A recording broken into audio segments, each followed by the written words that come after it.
Hello everyone. तो आज इस लेक्चर में हम पढ़ेंगे ट्रायंगल इनइक्वालिटी।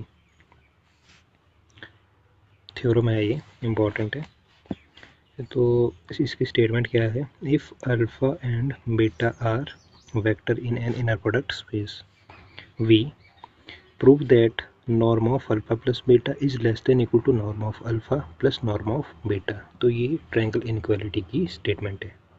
क्लियर? हम करते हैं इसका प्रूफ। तो वी हैव, हमने ले लिया जो अल्फ़ा प्लस बीटा है, ठीक है। अल्फ़ा प्लस बीटा की जो नॉर्म का उसका स्क्वायर ले लिया, ठीक है। उसको लिख सकते हो आप alpha plus beta comma alpha plus beta by the definition of norm.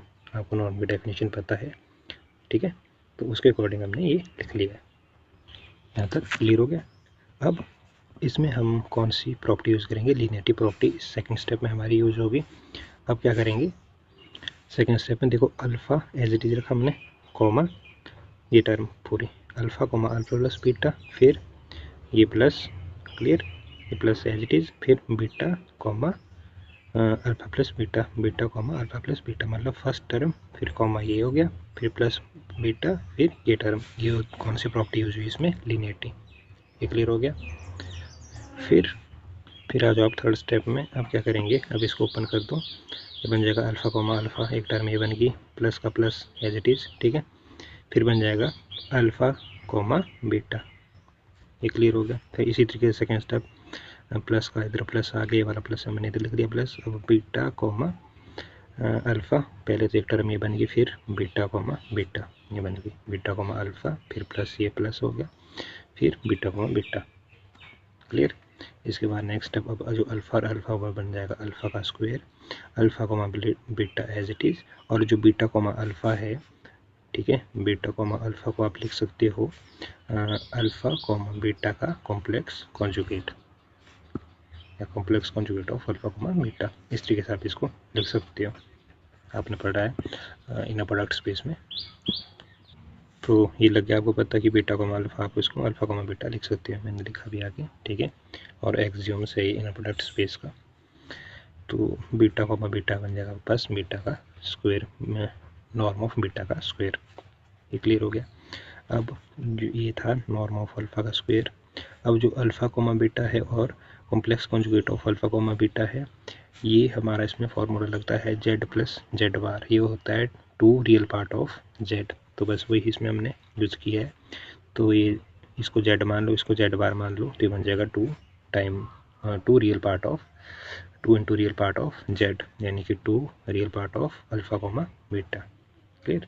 फिर आता है नॉर्म ऑफ बीटा का स्क्वायर एज इट इज़।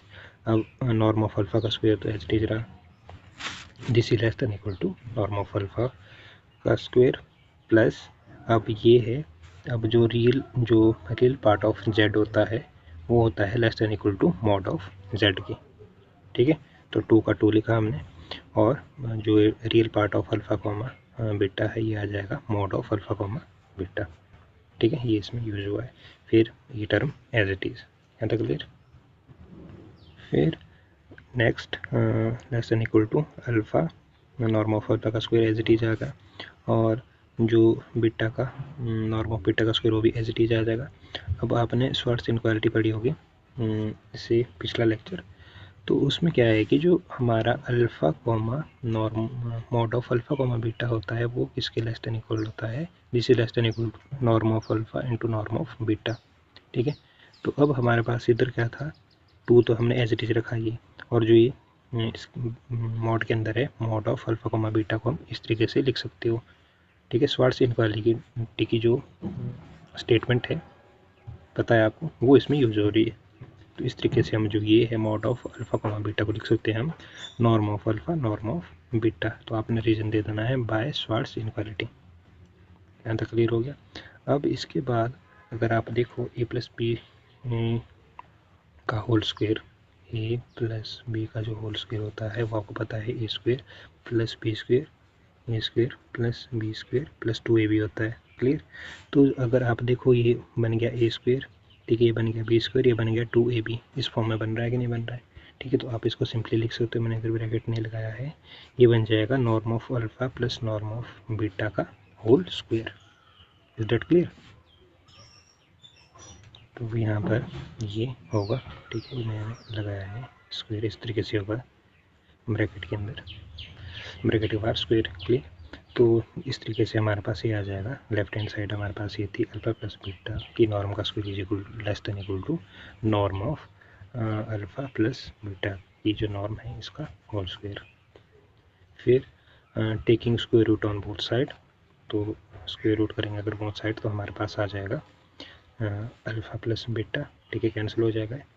और alpha norm of alpha plus beta is less than equal to norm of alpha plus norm of beta, और ये इसका result है, ये हमने प्रूव करना था। तो ये थी ट्रायंगल इनइक्वालिटी।